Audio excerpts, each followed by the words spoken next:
हम लोग इसमें जो रे ऑप्टिक्स एनसीईआरटी का पार्ट 2 है उसको देखना चाह रहे हैं। इसका मेन इंपॉर्टेंट ये है कि रे ऑप्टिक्स बेसिकली क्या है कि मैक्सिमम 12 to 15 मार्क्स का आती है, जिसमें केवल रे ऑप्टिक्स नहीं वेव ऑप्टिक्स भी इंक्लूड होती है।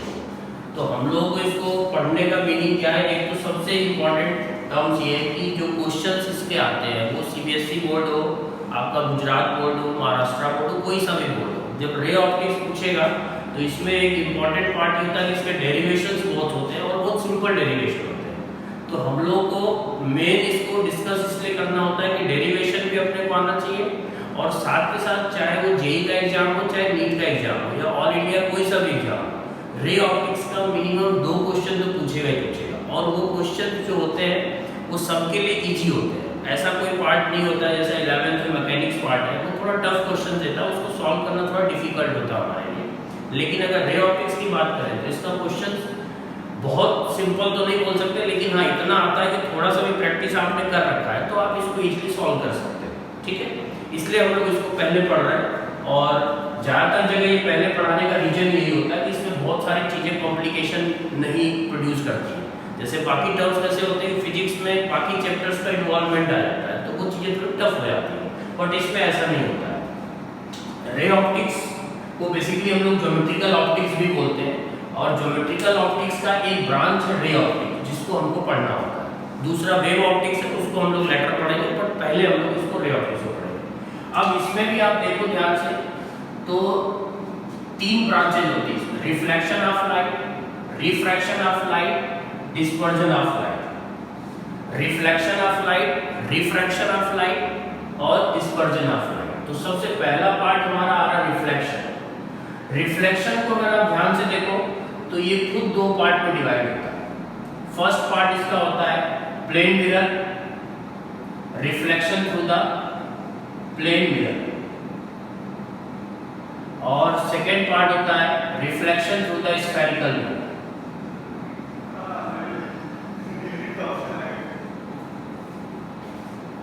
इनको इंडिविजुअल हमको डील करना होता है। सबसे पहला पार्ट हुआ हमारा plane mirror means reflection of light through the plane mirror.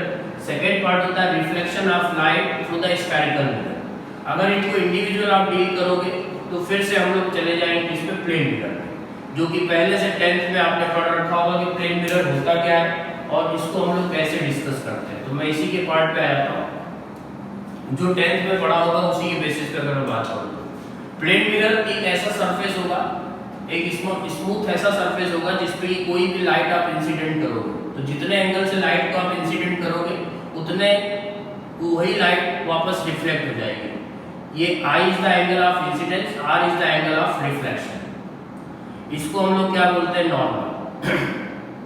Means ये हुआ कि अगर किसी लाइट को पर्टिकुलर किसी एंगल के साथ आप इंसिडेंट करते हो किसी प्लेन मिरर पे, तो जितने एंगल से लाइट को आपने इंसिडेंट किया है उतने एंगल से वो light reflect back in same medium हो जाएगी। That means that is the property of plane mirror.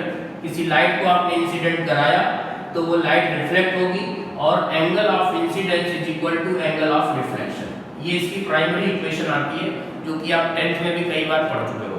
ठीक है, सेकेंड प्रॉपर्टी इसकी क्या होती है, इंसिडेंट रेज, रिफ्लेक्टेड रेज। इसको हम लोग क्या नाम देते हैं बेटा, इंसिडेंट रेज। इसको क्या नाम देते हैं, रिफ्लेक्टेड रेज। और ये थर्ड क्या है, नॉर्मल। नॉर्मल की कंडीशन याद रखना है, it should be always perpendicular to the surface. कौन सा surface, surface of plane mirror.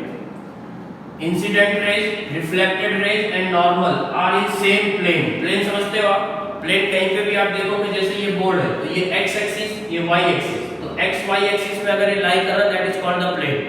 y z axis means 2 axis का कॉम्बिनेशन जो होगा उसको हम लोग नाम देंगे हमेशा प्लेन का। ठीक है, तो incident rays, reflected rays and normal are in same plane. Plane का मतलब आप समझ गए, angle of incidence, angle of reflection have equal magnitude. Means जितने एंगल से लाइट इंसिडेंट होगी उतने एंगल से बाहर निकल जाएगी। ठीक है, अब इसके आगे अगर हम लोग डिस्कस करें तो प्लेन मिरर की बहुत सारी प्रॉपर्टीज होती हैं।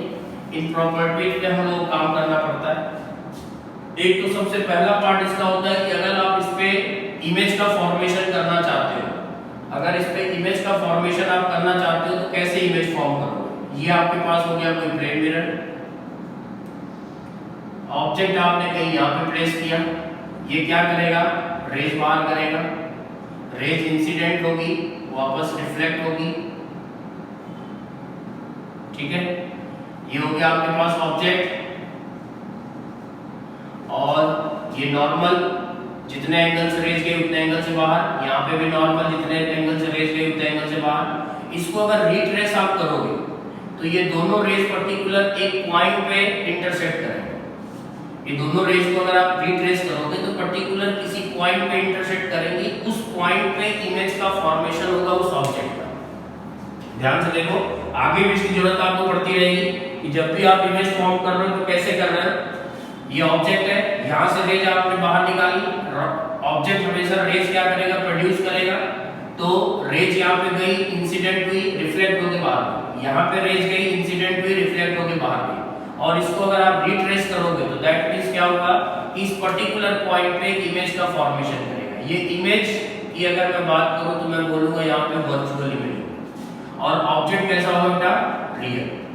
एक सबसे इंपॉर्टेंट पार्ट है कि जब इसका रे डायग्राम आपको बनाना है या ऑब्जेक्ट प्लेस किया आपने in front of plane mirror तो कैसे इमेज फॉर्म करेगा। अब इसके बेसिस पे बहुत सारी चीजें आपको और डिस्कस करनी है, ठीक है। ऑब्जेक्ट रियल था तो इमेज कैसा फॉर्म हुआ, वर्चुअल, ठीक। जितनी डिस्टेंस ऑब्जेक्ट की थी क्या उतनी डिस्टेंस पर इमेज भी फॉर्म हुई क्या। Position of object and position of image है इक्वल मैग्नीट्यूड, तो बोल सकते हो सिमिलर ट्रायंगल से कि बिल्कुल सही है कि जितना डिस्टेंस पे आपने ऑब्जेक्ट रखा है पीछे उतनी डिस्टेंस पर इमेज का फॉर्मेशन होगा। ये angle of incidence I, angle of reflection R, ठीक है। ये ट्रायंगल आपके पास हुआ OP, इसको नाम दे दिया मैंने N।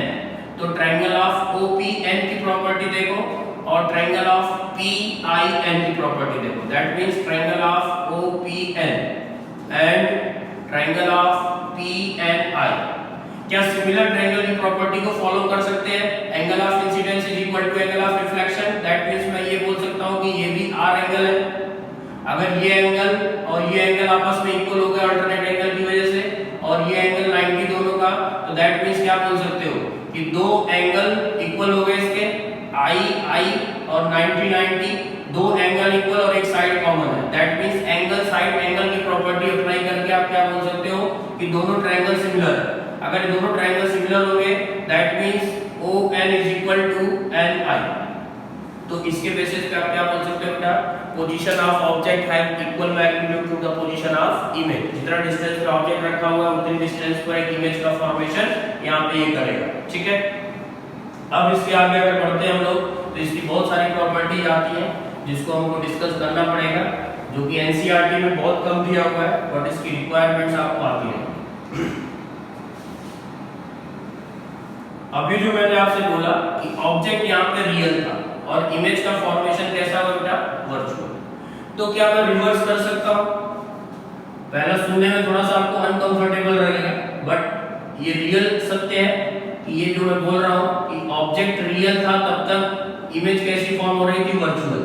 लेकिन ऑब्जेक्ट अगर मैंने वर्चुअल कर दिया तो सबसे पहले तो आपके दिमाग में ऐसा आएगा कि ऑब्जेक्ट वर्चुअल कैसे पॉसिबल है। मैं आपको दिखाता हूँ। दो कन्वर्जेंस रेज थी, अगर मैं प्लेन मिरर यूज नहीं करता तो ये रेज पर्टिकुलर एक पॉइंट पे मीट करती और आप क्या बोलते हैं कि यहाँ पे ऑब्जेक्ट रखा हुआ है, बट जैसे ही मैंने प्लेन मिरर रख दिया तो ये रेज क्या यहाँ तक मीट करेंगी, बट ऑब्वियस आपका आंसर होगा नो। दैट मींस यहाँ पे रिफ्लेक्शन होगा, यहाँ से रेज का रिफ्लेक्शन होगा और एक पर्टिकुलर पॉइंट पे इंटरसेक्ट करेगा, सही है। तो ये इमेज का फॉर्मेशन दिख रहा है आपको सबको। यहाँ पे इस पर्टिकुलर लोकेशन पे एक इमेज फॉर्म होगी, वो इमेज अगर आप ध्यान से देखो तो ये रियल इमेज का फॉर्मेशन कर रहा है। कैसी इमेज फॉर्म कर रहा है, रियल। अगर डेफिनेशन में डाउट हो तो आप देख सकते हो वापस, मैं डेफिनेशन भी आपको रियल और वर्चुअल की बता दूंगा। यहाँ पे ऑब्जेक्ट फॉर्म हो गया और ऑब्जेक्ट कैसा है, वर्चुअल। इमेज कैसी फॉर्म हो रही है बेटा, रियल।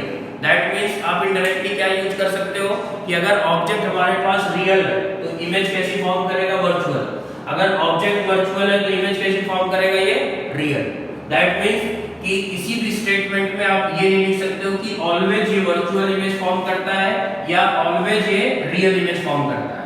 ये डिपेंड करता है कि ऑब्जेक्ट कैसा है। अगर ऑब्जेक्ट हमारे पास रियल है तो इमेज का फॉर्मेशन वर्चुअल, अगर ऑब्जेक्ट हमारे पास वर्चुअल है तो इमेज का फॉर्मेशन कैसा होगा, रियल। दैट मींस कि इस तरह की प्लेन मिरर की प्रॉपर्टी को हम लोग बात कर सकते हैं। अच्छा, इसमें एक पॉइंट मैंने बोला, क्या आपको कंफर्म है रियल और वर्चुअल की डेफिनेशन? तो मैं आपको एक बार रिवाइज करवा देता हूँ। आई होप कि सबने 10th में पढ़ा होगा, बट फिर भी मैं एक बार रिवाइज करा रहा हूँ। रियल वर्चुअल की डेफिनेशन पे कई बार आप लोग कुछ गलत व्याख्या लेके चले जाते हो। हमको केवल सीधा ये देखना है कि कहीं पे भी कोई ऑब्जेक्ट या इमेज रियल तब फॉर्म होती है जबकि दो रियल रेज का इंटरसेक्शन हो। यहाँ पे देखो तो दो रियल रेज एक दूसरे को इंटरसेक्ट कर रही है।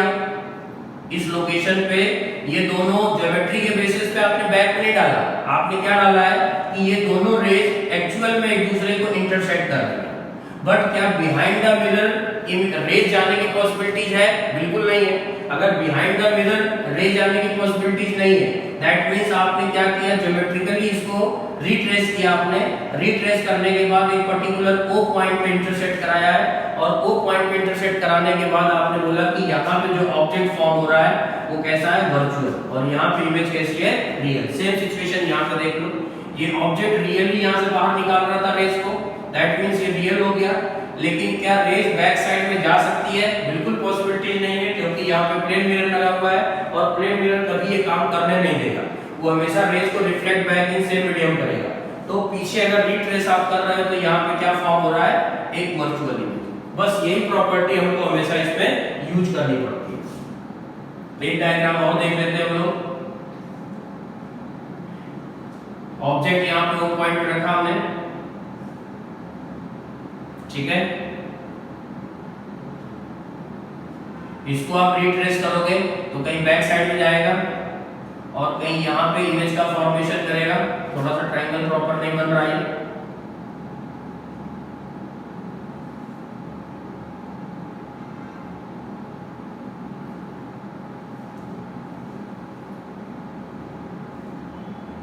अब इसको अगर आप रिट्रेस करते हो तो यहाँ पे कहीं इमेज फॉर्म करेगा, और यहाँ पे ऑब्जेक्ट, ये i of angle incidence, r reflection, ये भी आप अल्टरनेट एंगल हो जाएगा। आई जेड का फॉर्मेशन हो रहा है तो ये आई एंगल फॉर्म कर गया। ये दोनों लाइंस पैरेलल हैं तो ये एंगल हो गया आर। यहाँ पे भी आप देख सकते हो कि ऑब्जेक्ट जितना डिस्टेंस पे रखा है उतने डिस्टेंस पर इमेज का फॉर्मेशन। मतलब कहीं पे भी आपको रे डायग्राम फॉर्म करना है तो आपको इसी तरह से ट्रेस करना पड़ेगा कि पूरी की पूरी रे जो है इसमें कंप्लीटली इंटरसेक्ट करे, ठीक है। तो ये बात हो गई हमारी रियल और वर्चुअल की। किसी भी ऑब्जेक्ट को अगर रियल वर्चुअल डिफाइन करना है तो आप इस तरीके से ही कर सकते हैं। इसमें एक दो पॉइंट्स और आते हैं।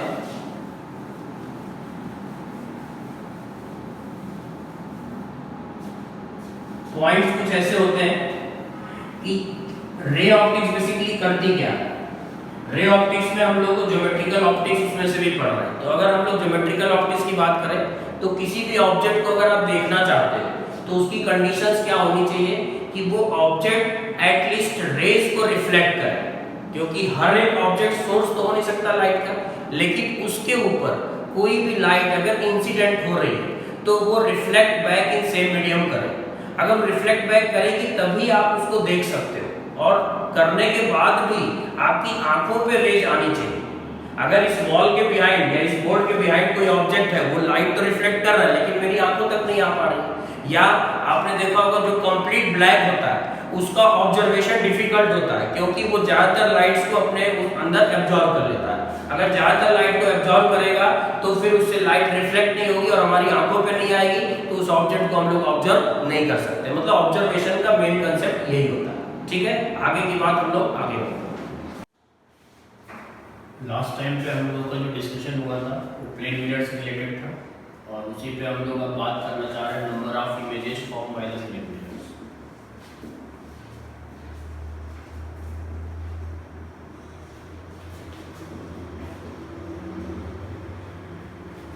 अब इसमें देखो हम लोग को इसमें करना क्या था कि अगर मोर देन 1 मिरर्स हमारे पास अवेलेबल है और सपोज दैट उसके बिटवीन का एंगल कुछ थीटा है।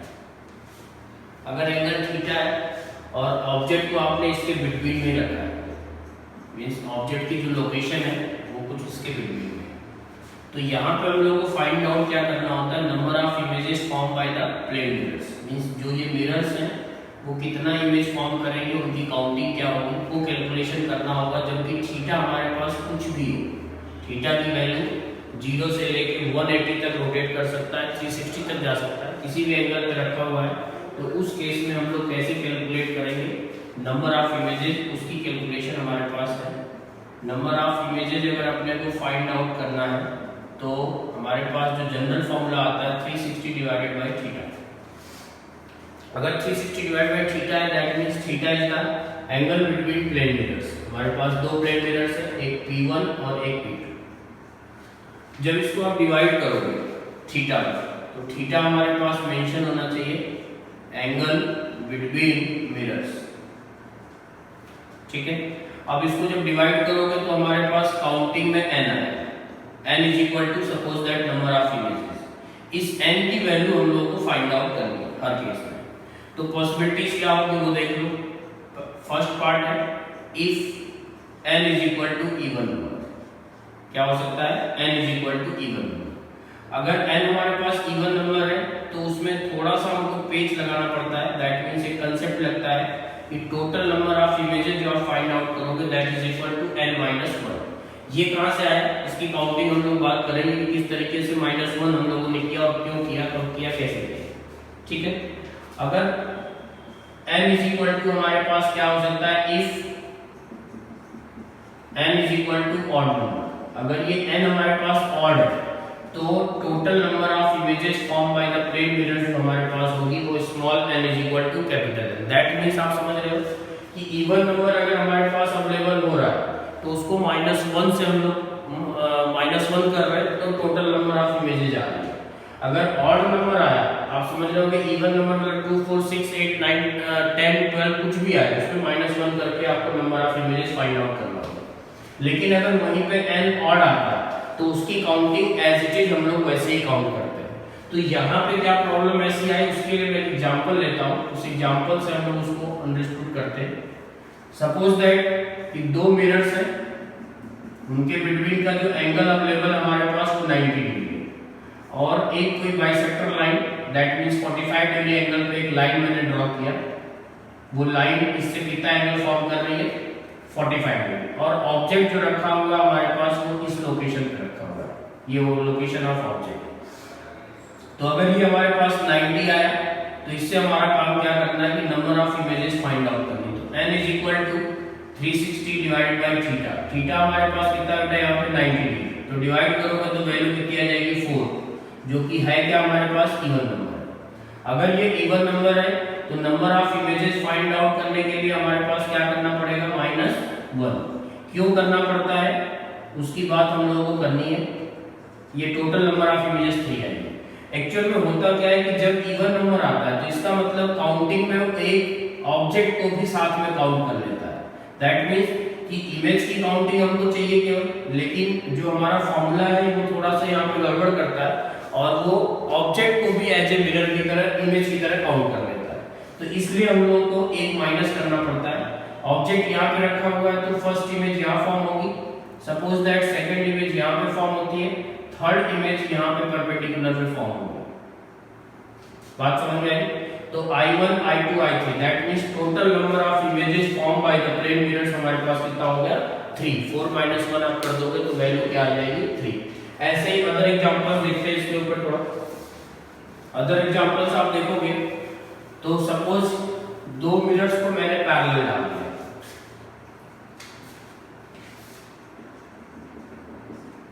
ये दो मिरर्स आपके पास है लेकिन उनके बिटवीन का एंगल हमारे पास 0 है। अगर उनके बिटवीन का एंगल हमारे पास 0 है थीटा इक्वल टू, तो नंबर ऑफ इमेजेस हम लोगों को फाइंड आउट करनी है। Number of images is equal to 360 divided by 0। तो अगर इसको 0 से डिवाइड करोगे तो क्या हो जाएगा इन्फिनिटी। दैट मींस होता क्या है कि अगर आप यहाँ पे ऑब्जेक्ट रखोगे तो वो क्या करता है कि एक बार इमेज का फॉर्मेशन ये मिरर करेगा, एक बार इमेज का फॉर्मेशन ये मिरर करेगा। जो इसने इसको इमेज फॉर्म किया फर्स्ट, सेकंड मिरर उसको एज ए ऑब्जेक्ट डील करके फिर एक इमेज फॉर्म करेगा। इसने जो इमेज यहाँ पे फॉर्म की इस ऑब्जेक्ट की, सेकेंड वाला मिरर उसको फिर ऑब्जेक्ट की तरह डील करेगा और अपने बिहाइंड फिर एक यहाँ पे कहीं इमेज फॉर्म करेगा। तो इस तरह से infinity number of images form होती हैं अगर दोनों मिरर्स एक दूसरे के पैरेलल हैं तो, बराबर। तो इसमें एक चीज ध्यान में देख रहे हैं हम लोग कि जब ऑड नंबर आया तो हमको -1 करने की जरूरत नहीं है, लेकिन जब इवन नंबर आ रहा है तो -1 कर रहे हैं। तो इससे दिमाग में ये आता है कि ऑब्जेक्टिव क्वेश्चन अगर हमारे पास आया और उसमें 3 ऑप्शन में इवन नंबर दिया है, 4th वाले में ऑड दिया है, तो क्या वही आंसर हमेशा राइट होगा? ऐसा नहीं। उसका भी एग्जांपल लेते हैं। मींस ये हुआ कि ऑलवेज इसका आंसर इवन हो ये पॉसिबल नहीं है, ऑलवेज इसका आंसर ऑड हो ये भी पॉसिबल नहीं। डिपेंड करेगा क्वेश्चन की सिचुएशन पे, क्वेश्चन कैसा आपने फॉर्म कर रखा है, ठीक है। इसके लिए मैं एक अच्छा एग्जांपल लेता हूं। इसमें भी हम लोगों को फाइंड आउट करना है नंबर ऑफ इमेजेस। तो जरा इसको देखिए आप लोग। यहाँ पे हम लोगों ने 3 मिरर यूज किया है और तीनों के तीनों प्लेन मिरर्स हैं। उससे इक्विलेटरल ट्रायंगल फॉर्म किया मैंने। इक्विलेटरल ट्रायंगल फॉर्म किया तो दैट मींस क्या होगा, उनके बिटवीन का एंगल कितना हो गया बेटा? 60 डिग्री। अगर उनके बिटवीन का एंगल 60 डिग्री है तो क्या मैं ये बोल सकता हूँ कि एक कॉर्नर ये 60 डिग्री का एंगल फॉर्म कर रहा होगा, दूसरा कॉर्नर 60 डिग्री का एंगल फॉर्म कर रहा होगा, तीसरा कॉर्नर 60 डिग्री का एंगल फॉर्म कर रहा होगा। अगर ये 60 है तो इस कंसेप्ट के बेसिस पे अगर मैं देखूं तो नंबर ऑफ इमेजेस ये फॉर्म करने के लिए क्या करेगा? 360 डिवाइडेड बाय 60 कितना मिला बेटा? 6। और ये वैल्यू क्या है? Even number. तो एक कॉर्नर से हमको जो मिलेगा इवन नंबर आया तो -1 करना पड़ेगा, n-1 that is equal to 5 images. ये केवल और केवल एक कॉर्नर कर रहा है। ऐसे हमारे पास 3 कॉर्नर है, तीनों कॉर्नर से आप देख रहे हो कि सेम इक्वल इमेज फॉर्म होगी। कितनी होगी बेटा? वो 5। सही है। अब यहाँ पे भी अगर आप सर्कल फॉर्म करते हो तो ये सर्कल कुछ इस तरह से जाएगा। ये ऑब्जेक्ट है, तीनों कॉर्नर्स इस तरह से एक इमेजेस का सर्कल फॉर्म करेंगे और इन सर्कल्स पे टोटल इमेजेस कितनी आएगी बेटा? 5। ऑब्जेक्ट को लेके एक कॉर्नर 6 इमेज फॉर्म करेगा। तो अगर 5 इमेजेस फॉर्म होंगी, लेकिन आंसर क्या है इसमें हम लोग 15 लिख सकते हैं? नहीं, आंसर इसका जो होगा 15 नहीं होता है, क्योंकि इवन हम लोगों ने माइनस किया है। -1 करने के बाद 5 आया एक कॉर्नर से, तो तीनों कॉर्नर्स को अगर आप काउंट करते हो तो आपके पास एक्चुअल में आंसर आना चाहिए 15, जो कि रॉन्ग है। क्या आंसर आ रहा है? यहाँ पे प्रॉब्लम क्या आती है कि जो फर्स्ट वाला सर्कल इमेज फॉर्म कर रहा है ये, और जो सेकेंड वाला सर्कल इमेज फॉर्म कर रहा है, ये दोनों इमेजेस क्या हो जाती है? ओवरलैप होने के बाद हर एक पॉइंट पे यहाँ पे जो इंडिविजुअल कॉर्नर से हम लोग 5 इमेजेस पकड़ रहे थे वो यहाँ पे क्या हो जाएगी? ओवरलैप होने के बाद आपको सिंगल इमेज दिखेगी इन दोनों की वजह से। इस कॉर्नर और इस कॉर्नर को मिला के एक इमेज दिखेगी। दैट मींस क्या हो गया कि यहाँ पे 3 इमेजेस माइनस हो जाएंगे। That means number of images 15 - 3 कितना हो जाएगा बेटा? 12। और ये इसका फाइनल आंसर होगा। है तो इवन नंबर, लेकिन फिर भी इसका आंसर राइट जो आप देखोगे तो वो यही है। मेरी बात समझ में आई? अपन लोगों ने किया क्या इसमें? पहले एक कॉर्नर से हम लोगों ने इमेजेस निकाला, वो 6 आई, इवन नंबर आया। उसके बाद -1 कर दिया हम लोगों ने। -1 करने के बाद 5 आई, 5 को हम लोगों ने तीनों कॉर्नर पे देखा तो 15 नंबर ऑफ इमेजेस आ रही थी। लेकिन ज्योमेट्री के बेसिस पे आप देखोगे तो इमेजेस क्या हो रही थी? ओवरलैप। अगर इमेजेस ओवरलैप हो रही थी दैट मींस जो एक इंडिविजुअल इमेज हम लोग काउंट कर रहे थे वो ओवरलैपिंग के बाद सिंगल इमेज दिखेगी। तो -3 कर देंगे तो इसका आंसर हमारे पास अवेलेबल हो जाएगा, जो वैल्यू कितनी दिखाएगा? 12। ठीक है, एक अच्छा क्वेश्चन था, इसको आप दिमाग में रखना। किसी भी फॉर्मेट में पूछा जा सकता है, जरूरी नहीं कि यही क्वेश्चन एज इट इज आए, किसी अलग फॉर्मेट में भी आ सकता है। ठीक है, तो ये तो बात हो गई नंबर ऑफ इमेजेस की। अब इसमें और भी सारी चीजें आती हैं, जैसे कि अगर प्लेन मिरर के सामने कोई ऑब्जेक्ट मूव कर रहा है तो उसके मूवमेंट से क्या फर्क पड़ेगा हमारी इमेज पे, वो भी हमको एक बार देखना होगा। सपोज ये आपके पास कोई प्लेन मिरर है और यहाँ पे कोई ऑब्जेक्ट आपने रख रखा है। ये ऑब्जेक्ट किसी u वेलोसिटी के साथ मूव कर रहा है टुवर्ड्स द मिरर। तो ये तो आपको आइडिया लग गया कि ये बिहाइंड द मिरर ये भी एक इमेज फॉर्म करेगा। बिहाइंड द मिरर ये एक इमेज फॉर्म करेगा। और हम लोग को ये देखना है कि अगर ऑब्जेक्ट हमारे पास u स्पीड से जा रहा है तो इमेज की स्पीड हमको क्या दिखेगी, इमेज किस स्पीड से मूव करती हुई दिखेगी, ये भी एक कंसेप्चुअल पार्ट है और जिसमें 11th की थोड़ी सी थ्योरी यूज होती है। सपोज मैं इसको डिराइव करके पहले दिखाता हूँ, ये डिस्टेंस आपके पास x है और ये डिस्टेंस आपके पास y है। लेकिन प्रीवियस जो क्वेश्चंस हमने सॉल्व किए थे उसमें एक चीज तो समझ में आया था कि जितनी डिस्टेंस पर आप ऑब्जेक्ट रखोगे पीछे उतनी डिस्टेंस पर इमेज का फॉर्मेशन होगा। दैट मींस मैं ये बोल सकता हूँ कि x = y, ठीक है, on the basis of geometry. अगर मैं इसको एक बार डिफरेंशिएट कर दूं विथ रिस्पेक्ट टू टाइम, क्यों कर रहा हूं, क्योंकि ये पोजीशन चेंज हो रही है टाइम के रिस्पेक्ट में, तो ये dx/dt = dy/dt। दैट मींस अगर आप 11th के पार्ट को थोड़ा सा रिमेंबर करो तो ये किसको शो करता था, वेलोसिटी। अगर ये वेलोसिटी को शो कर रहा है तो u0 that is the velocity of object और ये y जो लोकेशन चेंज होगी वो speed of image. That means दोनों की वैल्यू आपस में आप देख रहे हो तो इक्वल है, मतलब जितनी स्पीड से ऑब्जेक्ट मूव करेगा पीछे उतनी स्पीड से इमेज भी मूव करेगी, बशर्ते कंडीशन ये होनी चाहिए कि जो ऑब्जर्वर हो वो ग्राउंड से ऑब्जर्वेशन कर रहा हो। अगर आप ग्राउंड पे यहाँ से खड़े होके आप देखोगे ऑब्जेक्ट को और इमेज को तो दोनों की स्पीड सेम दिखेगी, बस डिफरेंस इस चीज का दिखेगा कि ये अगर suppose plus of I cap है तो ये माइनस ऑफ आई कैप है, क्योंकि दोनों की डायरेक्शन क्या रहती है, जस्ट अपोजिट। एक प्लस एक्स एक्सिस पे मूव कर रहा है, दूसरा minus of x axis. That means मैं स्टेटमेंट लिख सकता हूं speed of image with respect to ground is equal to u0 as it is रहेगा माइनस ऑफ आई कैप। बात समझ गए, with respect to ground. But यहीं पे ऑब्जर्वेशन मेरा चेंज हो गया, मैं बोलूं कि speed of image with respect to object. इस केस में आपको थोड़ा सोचना पड़ेगा। ऐसे आपने देखा कि दोनों की स्पीड इक्वल थी, ये भी जितनी स्पीड जा रहा था उतनी से ये भी जा रहा था। रिलेटिव वेलोसिटी का कांसेप्ट अगर आपको 11th के पार्ट से याद है, दोनों अपोजिट डायरेक्शन में मूव कर रहे हैं। ध्यान से देखो, यहाँ से जितनी स्पीड से ऑब्जेक्ट मूव कर रहा है उतनी से इमेज भी कर रहा है, लेकिन दोनों की डायरेक्शन अपोजिट है। जब दोनों की डायरेक्शन अपोजिट होती थी तो हम लोग क्या करते थे, दोनों को ऐड करते थे। That means velocity of object plus velocity of image. अब यहाँ पे velocity of image with respect to ground नहीं, velocity of image with respect to observer, तो हमारे पास क्या आ जाएगा 2 ऑफ u0 i का। माइनस क्यों लगाया, क्योंकि नेगेटिव साइन में मूव करता हुआ दिखेगा, और डबल क्यों कर दिया कि दोनों वैल्यू आपस में इक्वल है, दोनों को ऐड कर दिया आपने तो 2 u0 माइनस साइन क्यों लाया, क्योंकि दोनों अपोजिट डायरेक्शन में जा रहे हैं with negative of x axis. i cap means x axis, ठीक है।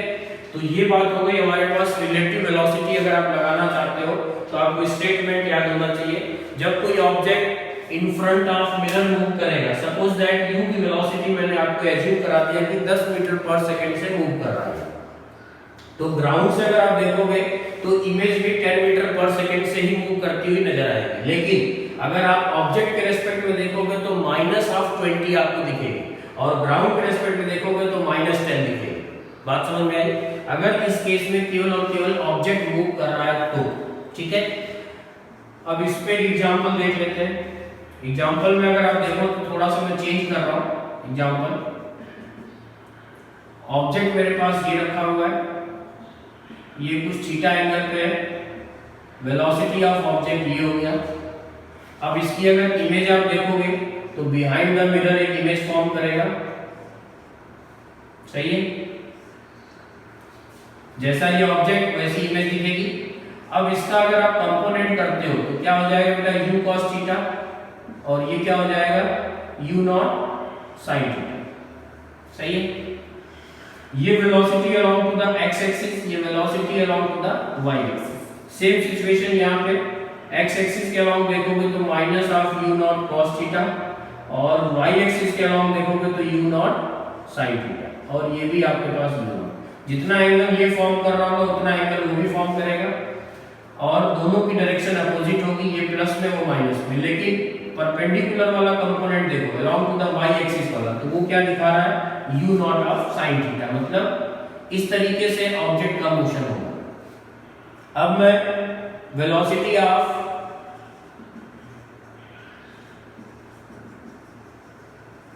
Image with respect to object अगर बोलूं तो क्या हो जाएगा बेटा, ux आपके पास जो दिखेगा minus of 2u0 cos theta आएगा। लेकिन अगर y एक्सिस की वेलोसिटी आप देखोगे तो क्या हो जाएगा, 0। क्यों?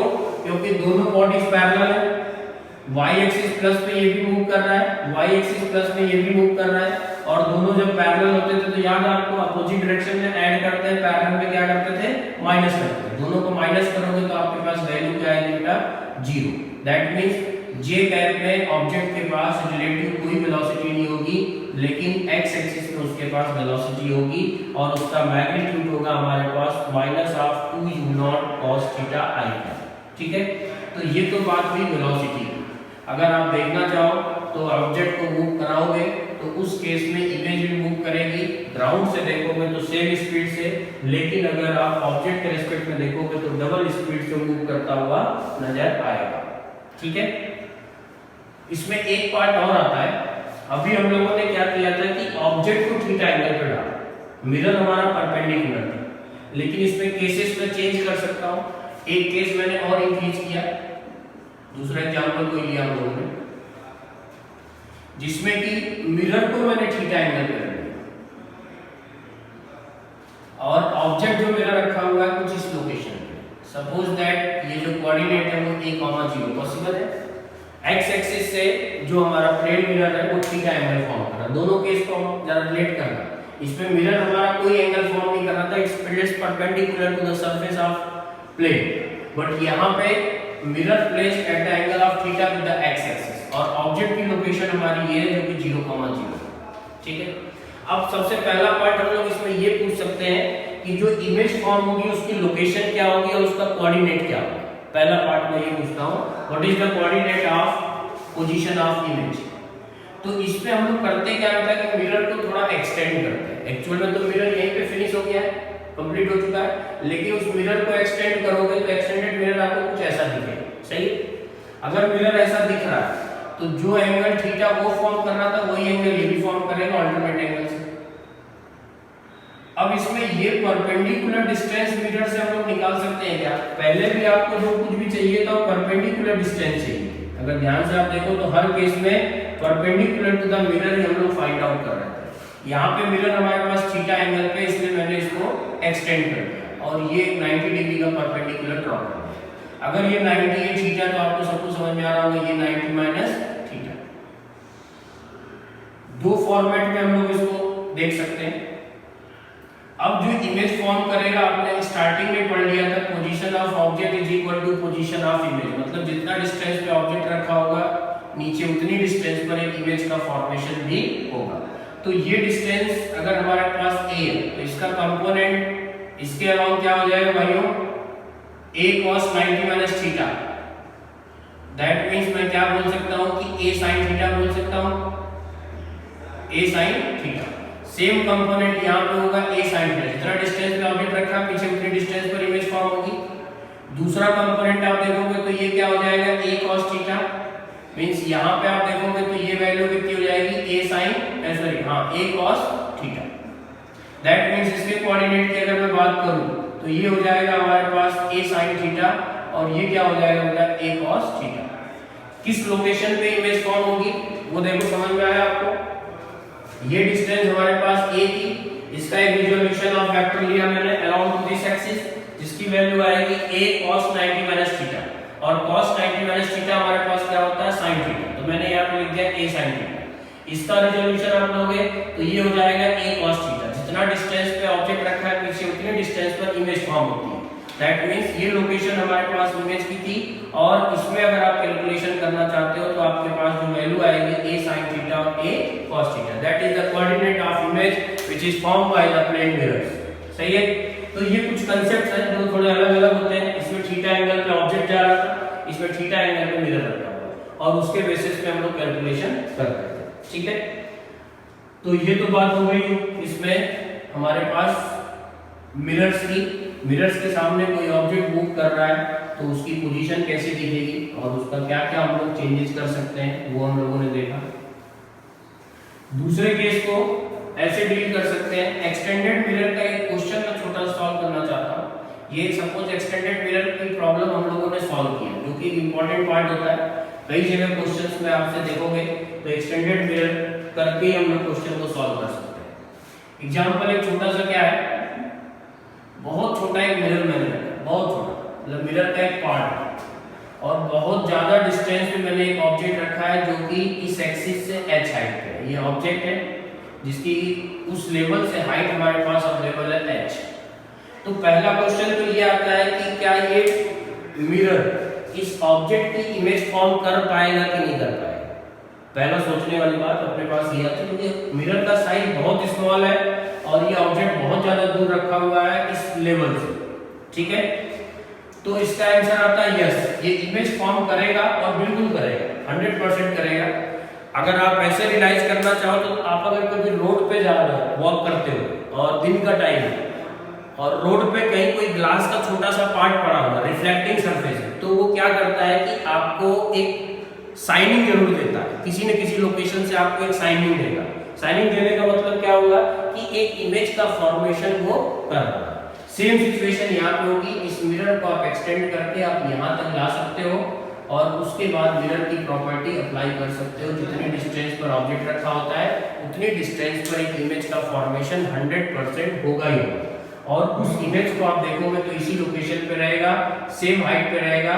That is also called the extended mirror problem, ठीक है। तो ये दो पार्ट हुए हमारे पास जिससे कि हम लोग एक्सटेंडेड मिरर प्रॉब्लम को सॉर्ट आउट कर सकते हैं। आपको करना क्या होता है, केवल मिरर को मूव कराना होता है, एक्सटेंड करके आप उस ऑब्जेक्ट तक लेके चले जाओ जहां पे कि आपने इमेज का फॉर्मेशन सोचा था, ठीक है। इसके अलावा कुछ एग्जांपल्स और देखते हैं। एग्जांपल्स में कुछ मिरर हमारे पास फिर से दिया हुआ है, इनके बिटवीन का एंगल कुछ थीटा है। एक रे आपने इंसिडेंट कराया, रे रिफ्लेक्ट हुई, रिफ्लेक्ट होके सेकेंड पॉइंट पे इंसिडेंट हुई और ये बाहर निकल गई। बस इसमें कंडीशन ये होती है कि ये मिरर 1 और ये 2 है, तो पहली रे जो है वो फर्स्ट मिरर के पैरेलल आई है और सेकेंड मिरर के पैरेलल ये वाली रे बाहर निकल गई। तो दैट मींस हुआ क्या कि हम लोगों को फाइंड आउट क्या करना होता है इसमें, angle between the mirrors, first ray parallel to the first mirror and final emergent ray parallel to the second mirror. Find the angle between mirrors, इनकी बिटवीन का एंगल अगर आपको फाइंड आउट करना है तो जरा देखो आप क्या करोगे। सबसे पहले यहां पे आप नॉर्मल ड्रॉ कर सकते हो, एक नॉर्मल आप यहां ड्रॉ कर सकते हो। जितने एंगल से रेज आई उतने एंगल से बाहर निकल गई, जितने एंगल से रेज आई उतने एंगल से बाहर निकल गई, ठीक है। ये rays parallel to the second mirror है तो ये एंगल थीटा भी होगा, ये एंगल हमारे पास थीटा होगा क्योंकि ये मिरर सेकंड और emergent rays are parallel to each other. यहां पे देखो अगर ये मिरर ये रेज फर्स्ट मिरर के पैरेलल है तो भी थीटा एंगल फॉर्म होगा। अब अगर अच्छे से आप देख सकते हो तो ये दोनों एंगल आपस में इक्वल होते हैं, angle of incidence is equal to angle of reflection. अगर वो दोनों इक्वल है तो ये एंगल भी आपस में इक्वल होगा।